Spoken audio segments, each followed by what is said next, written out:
Hello, I'm Amy Zawi with the Jerusalem Connection Red Alert for May 5. What do statistics tell us? You may think that identity groups that receive the most amount of hate crimes in the United States per capita might be the Muslim community or the LGBTQ community, or even Asians or African Americans, especially based on the news reportings we've been hearing. Any hate crime against any community member is unacceptable and must be prosecuted to the fullest extent of the law. Moreover, I do believe equitable coverage of hate crimes by the news media is vital for folks to really know and understand the atmosphere of U.S. culture and society. Without such honest reporting, citizens receive a skewed view of what crimes and what victims truly exist. And thus we cannot accurately formulate a solution or even an avenue to a solution. Robert Mayer reported on April 25, 2021, the most recent statistics regarding hate crimes in America as interpreted from a recent report released by the FBI.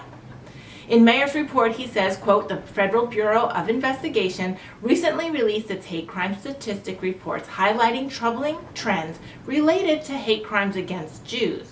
According to the report, Jewish people were targets of over 60% of the religious bias-related hate crimes.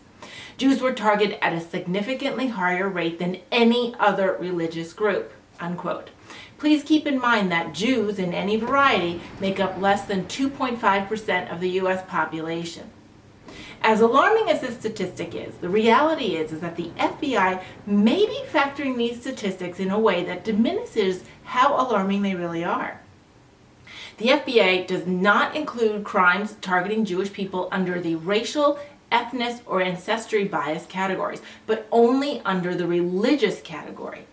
This singular perception of the Jewish identity is a misconception. According to Mayer, the FBI does not analyze hate crime data targeting Jews to factor in the broader anti-Semitic sentiments that exist, and they have surpassed mere religious bias and intersect into other biases, including race, ethnicity, and ancestry. Today, anti-Semitic acts and sentiments are rooted in far more secular biases. Categorizing hate crimes against the Jewish people as part of the collective statistic of race, ethnic, and ethnicity bias of hate crimes would actually show that Jews represent 17% of all the victims of hate crimes in this category. Factoring in that relative proportion of what the Jewish people in the total population, again less than 3% at best, this analysis highlights an alarming result. A Jewish person is 3 times more likely to experience a hate crime than African Americans, and 13 times more likely to experience a hate crime than a Hispanic American.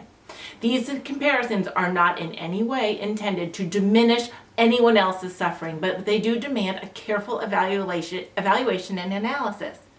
To better identify and combat anti-Semitism, the measurement of crimes against Jews collectively or individually is to better evaluate the nature of the crime and categorize them more efficiently. According to Mayer and our own observations, anti-Semitic rhetoric, vandalism, and intimidation have become normalized in America in recent years.